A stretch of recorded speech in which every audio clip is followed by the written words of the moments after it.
करता हूँ कि आपने कक्षा 7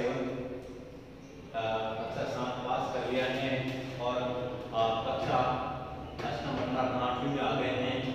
प्यारे विद्यार्थियों, आज जो है हम कक्षा 8वीं विषय संस्कृतम के कालांश पाठ में मंगलम और सुक्ति रसामृतम जो है इन दोनों के बारे में पढ़ेंगे।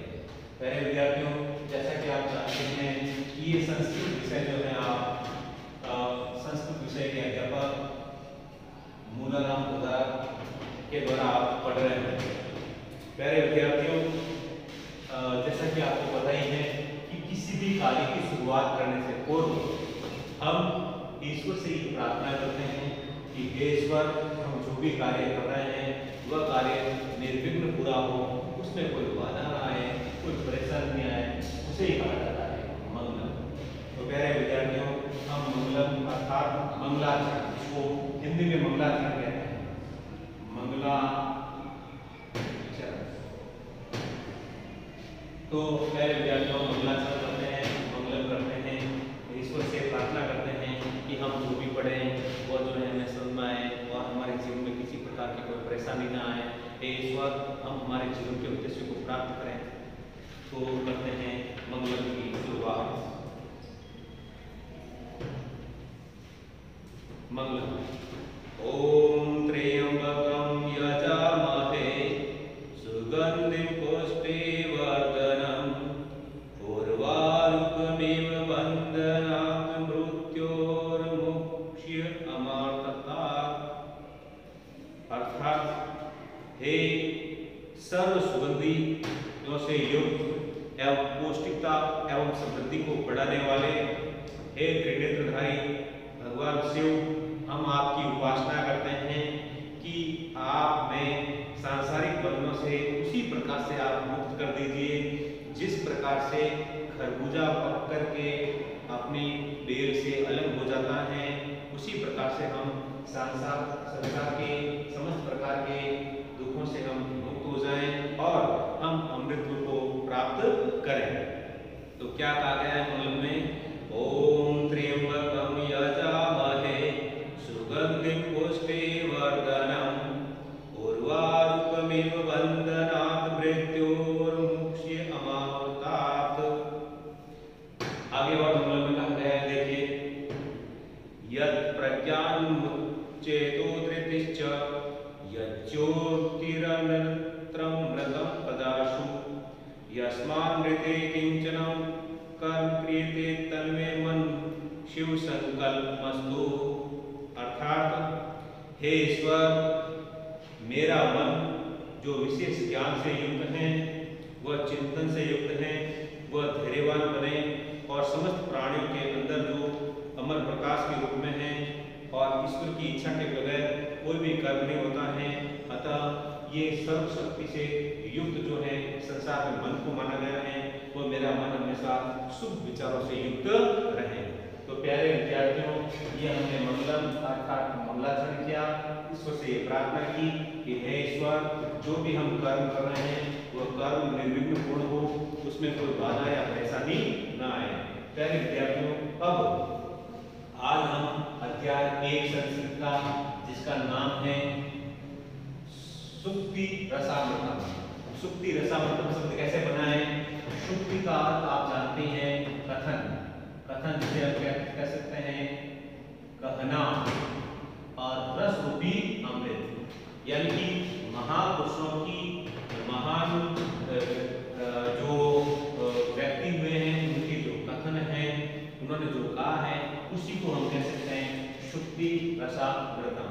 तो प्यारे विद्यार्थियों, इस पूरे पाठ में आप यह पढ़ेंगे कि हमें किस प्रकार से जीवन जीना चाहिए, हमारे जीवन में किस प्रकार से आदर्श और श्रेष्ठ गुण होने चाहिए। तो शुरुआत करते हैं इस चैप्टर नंबर 1 सुक्ति रसामृतम नामक पाठ की। और पहला जो हमारा श्लोक है वह इस प्रकार से,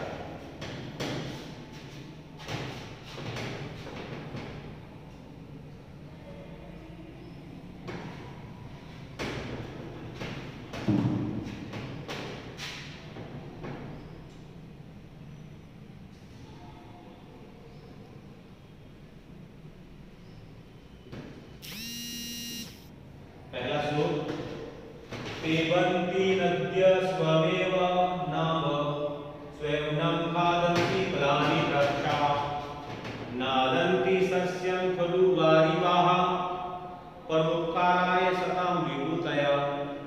यानी ये श्लोक जो मैंने एक पढ़ा है, इसके पहले मैं यहाँ पर कठिन शब्दांश लिख देता हूँ। पिबन्ति पीते हैं, पिबन्ति का होता है पीना ऑब्लिक पीते हैं। नद्य नदियां, नदियां। स्वमेव अपने आप,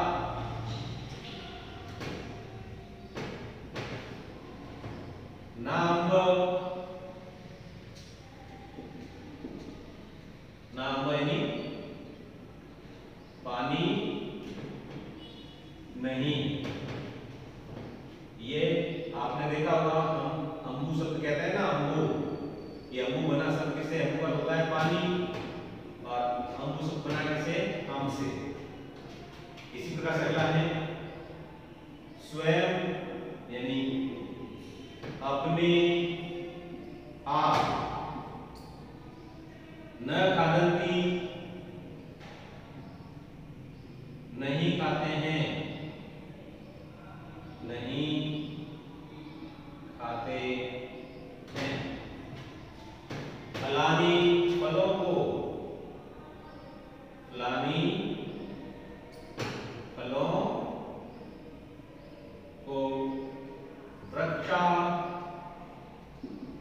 यानी पेड़। ये एक पंक्ति थी, पंक्ति नंबर 1 और पंक्ति नंबर आ गया 2।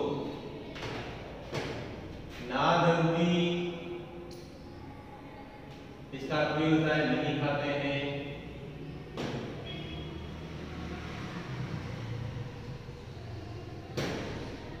फिर सस्य, सस्य का होता है फसल या अनाज। वारिवाह, वारिवाह यानी बादल। हिंदी में मैंने आपको बताया होगा, वारी का होता है पानी, और पानी वाह करते हैं, पानी ले जाने वाले जो होते हैं उसको कहते हैं बादल, वारिवाह बादल। परोपकाराय, परोपकार के लिए, परोपकार के लिए। शताम यानी सज्जन लोग, सज्जन लोग। विभूतया यानी संपत्तियां। तो प्यारे विद्यार्थियों, श्लोक नंबर 1, श्लोक नंबर 1 के पूरे कठिन शब्दांश मैंने यहाँ पर लिख दिए हैं, उनके अर्थ यहाँ पर लिख दिए हैं। अब हम इस श्लोक का हिंदी अनुवाद करते हैं।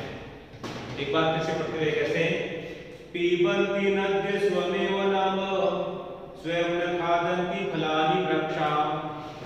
अर्थात नदियां अपने आप पानी नहीं पीती हैं, अर्थात नदियां अपने आप अर्थात अपने पानी को नदियां स्वयं नहीं पीती हैं। स्वयं न खादन्ति फलानि वृक्षा, और वृक्ष भी अपने फलों को अपने आप नहीं खाते हैं। अर्थात क्या समझे आप? अर्थात आप ये समझे कि पहली पंक्ति में कहा गया है कि जो नदियां होती हैं वे अपने जल को अपने आप पीती नहीं है, अर्थात उसका जल दूसरों के लिए होता है।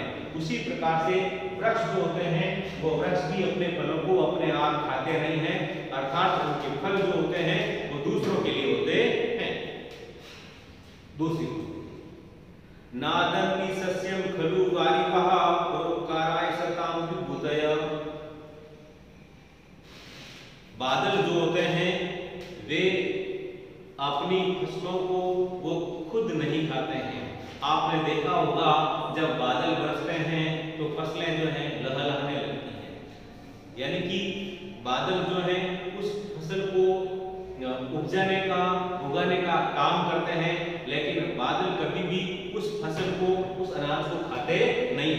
क्या लिखा है, नादन्ति सस्यम खलु वारिवः, बादल जो है उगने वाली फसलों को स्वयं खाते नहीं है।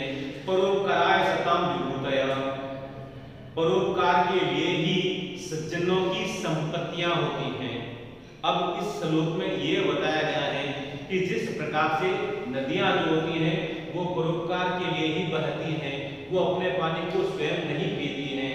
वृक्ष जो होते हैं वो परोपकार के लिए ही फल देते हैं, वे अपने फलों को स्वयं नहीं खाते हैं। उसी प्रकार से बादल जो होते हैं वो भी परोपकार के लिए ही फसलों को उगाते हैं, वे अपनी फसल को स्वयं खाते नहीं हैं। इसी प्रकार से कहा गया है कि परोपकार करने वाले जो होते हैं वो इस प्रकार से दूसरों का भला करते हैं, और सज्जन लोग जो होते हैं उनकी संपत्तियां जो होती हैं वो भी जन कल्याण के लिए होती हैं, लोगों की भलाई के लिए होती हैं। प्यारे विद्यार्थियों, श्लोक नंबर 1 जो मैंने आपको पढ़ाया है, समझाया है, आपको समझ में आ गया होगा। क्या कहा गया है, पिबन्ति नद्यं स्वमेव नाम स्वयं नाखादन्ति फलानि वृक्षा, नादन्ति सस्यं खलु वारिवः, परोपकाराय सतां विभूतयः। यह अर्थात नदियां अपना पानी स्वयं नहीं पीती हैं, पेड़ अपने फल स्वयं नहीं खाते हैं, और बादल जो है अपनी द्वारा उगाई गई फसलों को स्वयं नहीं खाते हैं। उसी प्रकार से सज्जन लोग जो हैं धन संपत्ति जो इकट्ठी करते हैं वह दूसरों के लिए होते हैं। यही बात इन तीनों कथन के माध्यम से व्यक्त की गई है। ये था श्लोक नंबर 1। प्यारे विद्यार्थियों को आगे चलते हैं श्लोक नंबर 2 में। श्लोक नंबर 2,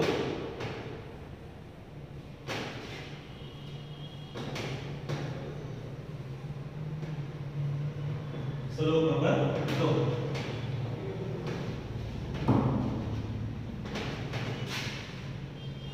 मातेव यानी माता की तरह, माता की तरह शब्द कैसे बना है, माता धन ए हो गया माता की तरह। माते में माता की तरह, रक्षती रक्षा करती हैं,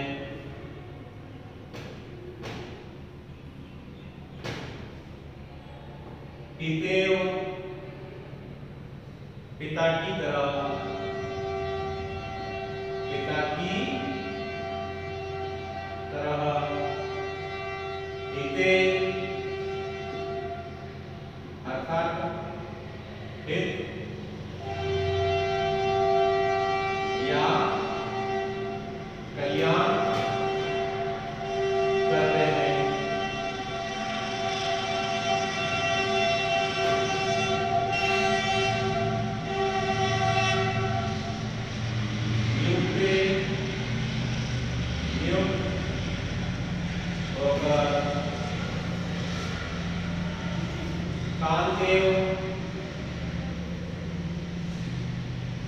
पत्नी की तरह, पत्नी की तरह,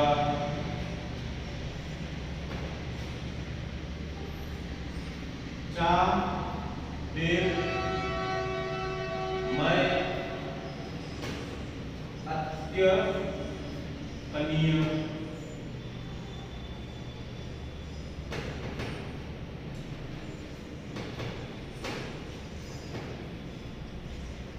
प्रसन्न करती हैं, प्रसन्न करती,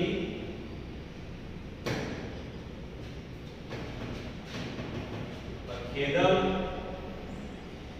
यानी कष्ट, बावले, दुख। ये तो प्रथम पंक्ति हो गई, अब इसकी द्वितीय पंक्ति।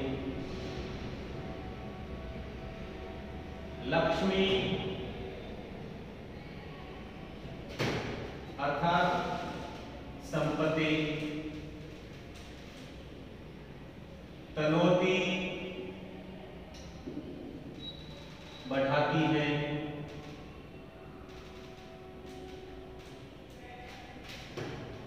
वित्नोती बढ़ाती है,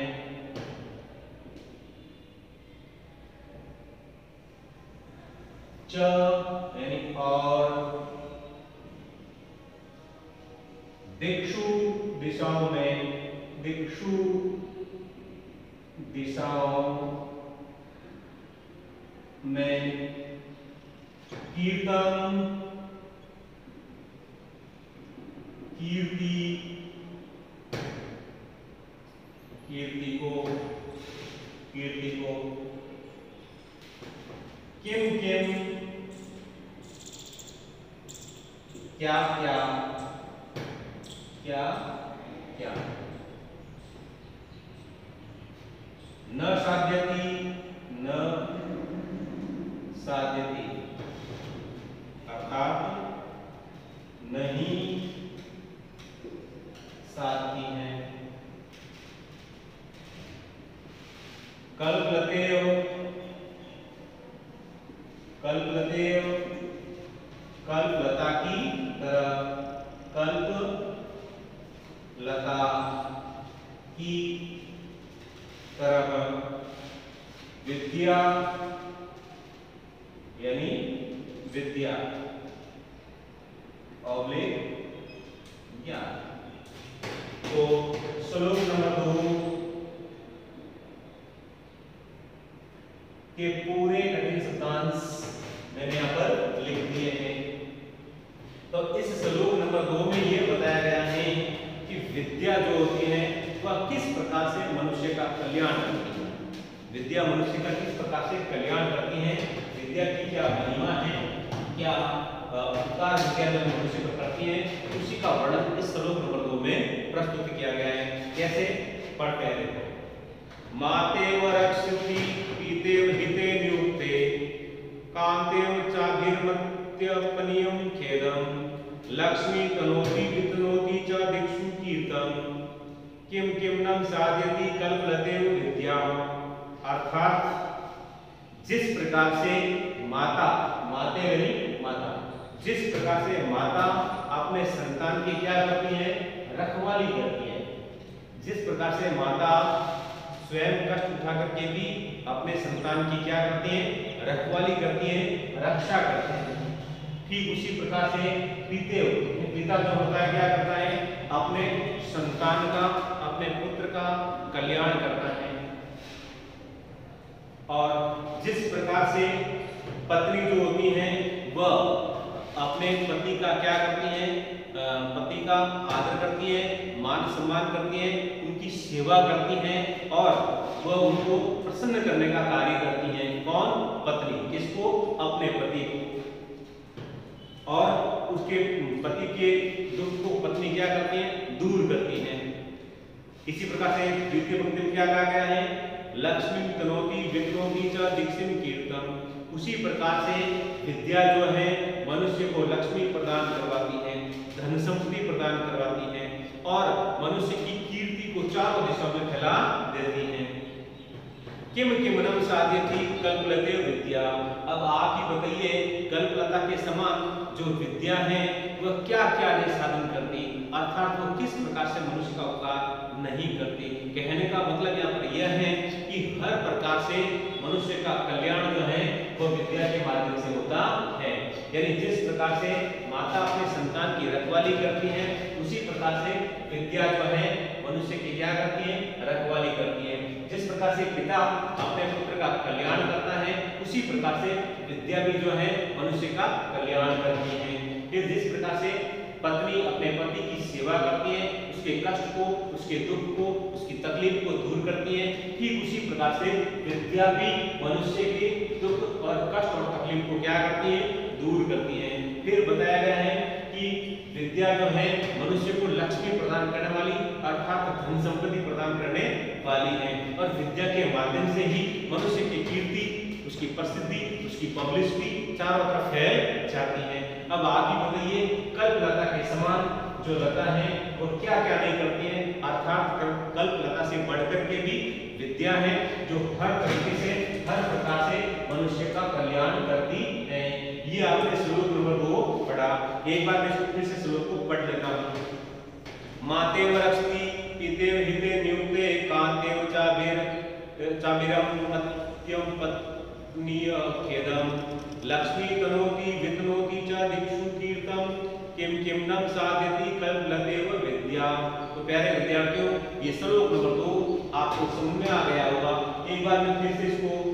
भी एक बात पढ़ लेता हूँ। जिस प्रकार से माता अपने संतान की रक्षा करती है, जैसे पिता अपने पुत्र का या अपने संतान का कल्याण करता है, जिस प्रकार से पत्नी जो है अपने पति के कष्टों को दूर करती है, उसे प्रसन्न करती है, उसी प्रकार से विद्या जो है मनुष्य को धन संपत्ति प्रदान करवाने वाली और उसके चारों दिशों में कीर्ति बढ़ाने वाली और कल्पलता के समान है विद्या, जो कि हर प्रकार से मनुष्य का कल्याण करती है। अब मेरे विद्यार्थियों का श्लोक नंबर 3। श्लोक नंबर 3।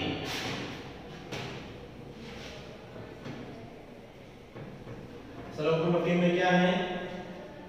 इसमें मेहनत या परिश्रम की महिमा का वर्णन किया गया है, यानी कि बिना परिश्रम के कुछ भी हासिल नहीं होता और मेहनत करके परिश्रम करके कुछ भी हासिल किया जा सकता है, कोई भी चीज असंभव नहीं होती है। तो बात करते हैं श्लोक नंबर 3 की। तीसरा श्लोक, उद्योगिनम, उद्योगिनम मतलब परिश्रमी, ऑब्लिक उद्यम करने वाला, उद्यम करने वाला।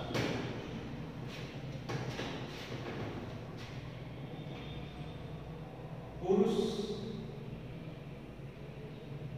सिंह मुपेति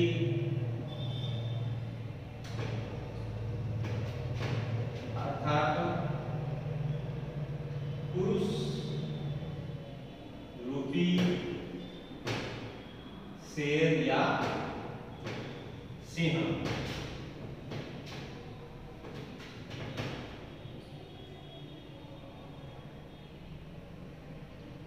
लक्ष्मी अर्थात धन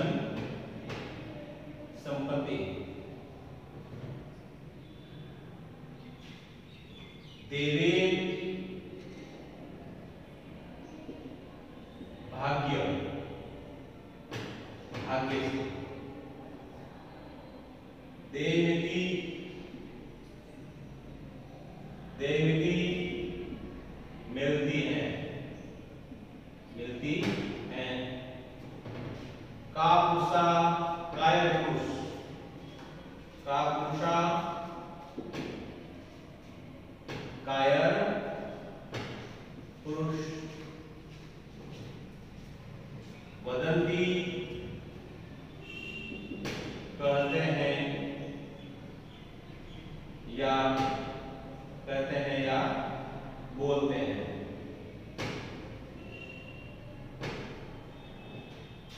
ये प्रथम पंक्ति हो गई। इसी श्लोक की दूसरी पंक्ति, देवं भाग्य निहत्य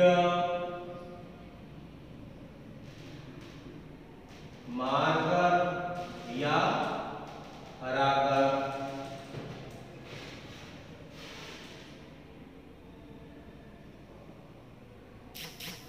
गुरु करो, पौरुष आत्मशक्तिया, पौरुष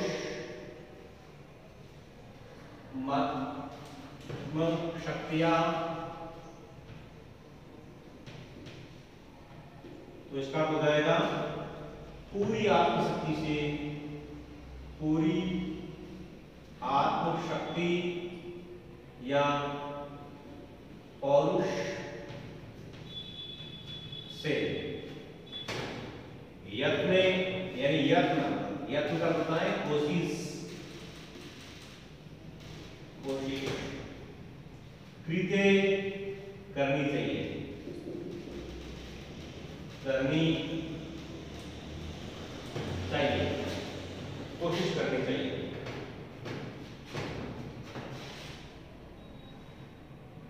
न सिद्ध्यति, न सिद्ध्यति यानी सिद्ध नहीं होता है, सिद्ध नहीं होता है। कोत्र, कोत्र कोई यहाँ दोष यानी त्रुटि या भूल। ये प्यारे विद्यार्थियों श्लोक नंबर 3 के पूरे सिद्धांत मैंने यहाँ पर प्रस्तुत कर दिए हैं। यानी इस श्लोक में बताया गया है कि परिश्रमी मनुष्य जो होता है वो अपनी मेहनत के बल पर सब कुछ हासिल कर सकता है, और कायर पुरुष जो होता है केवल हाथ पर हाथ धर के बैठा रहता है और उसे कुछ भी हासिल नहीं होता। तो क्या कहा गया देखो, उद्योगिनम पुरुषिहम उपेति लक्ष्मी, यानी परिश्रमी व्यक्ति जो होता है परिश्रम करके उद्योग करके लक्ष्मी को अपने पास खींच लेता है, अपने पास प्राप्त कर लेता है, लक्ष्मी को ग्रहण कर लेता है। कौन? उद्योगी यानी परिश्रमी व्यक्ति, परिश्रम करने वाला, उद्योग करने वाला मनुष्य। देवेर देवती का पुरुषवदंती, लेकिन कायर मनुष्य जो होते हैं केवल हाथ पर हाथ धर करके बैठे रहते हैं और वो बोलते हैं ये मेरे भाग्य में नहीं है, ये मेरी किस्मत में नहीं है। देवम निहत्यम कुरु पौरुष आत्मशक्तया, पूरी आत्मशक्ति से परिश्रम करके इस प्रकार से हम अपने भाग्य को भी क्या कर सकते हैं? बदल सकते हैं। यत्ने करते यदि न सिद्ध्यति को अत्र दोष, परंतु कभी कभी क्या होता है हम पूरी मेहनत से पूरी आत्मशक्ति से परिश्रम करते हैं लेकिन फिर भी हमें फल की प्राप्ति नहीं होती है। तो इसमें किसका दोष? अर्थात इसमें किसी का दोष नहीं है। तो हम ये कह सकते हैं कि जितना हमें कर्म करना चाहिए, जितनी पूरी शक्ति लगानी चाहिए, पूरा दम लगा के जितना काम करना चाहिए वो हम कर सकते हैं। फल देना और न देना तो किसके? ईश्वर के हाथ में है। यानी कि मेहनत की महिमा का वर्णन इस श्लोक में किया गया है। क्या कहा गया? फिर से एक बार मैं बोल देता हूँ, समझाता हूँ कि परिश्रमी व्यक्ति जो होता है उस परिश्रमी व्यक्ति के या पुरुष रूपी शरीर के पास लक्ष्मी स्वतः ही आ जाती है, परंतु कायर मनुष्य जो होता है केवल ये कहता है कि मेरी किस्मत में ये नहीं शायद और मुझे ये नहीं मिल सकता। तो हम हमारे जो भाग्य को जो होता है उस भाग्य को जो है हम परिश्रम के माध्यम से पूरी आत्मशक्ति के द्वारा परिश्रम करके शक्ति से हम बदल सकते हैं। लेकिन कभी कभी अगर पूरी शक्ति को लगाने के बाद में भी, अगर कोशिश करने के बाद में भी अगर कार्य पूरा नहीं होता है तो इसमें किसी का कोई दोष नहीं। यानी कि इस पूरे श्लोक में ये बताया गया है कि मनुष्य को मेहनत करनी चाहिए और मेहनत करके वो अपने दुर्भाग्य को भी सौभाग्य में बदल सकता है। अब चलते हैं आगे। प्यारे विद्यार्थियों, मैं आशा करता हूं जो पढ़ा रहा हूं आपको पूरा समझ में आ रहा होगा।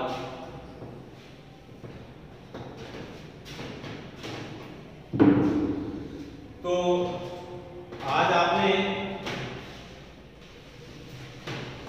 संस्कृत के पहले क्लास में कक्षा अष्टम में आपने सबसे पहले मंगलम को पढ़ा और फिर सुक्ति रसामृतम को पढ़ा, और सुक्ति रसामृतम में आपने श्लोक 3 पढ़ लिए। प्यारे विद्यार्थियों, ये संस्कृत विषय आप जो है संस्कृत के अध्यापक मूलाराम गोदारा के द्वारा पढ़ रहे हैं। यहीं पर हम अपनी वाणी को विराम देते हैं। धन्यवाद।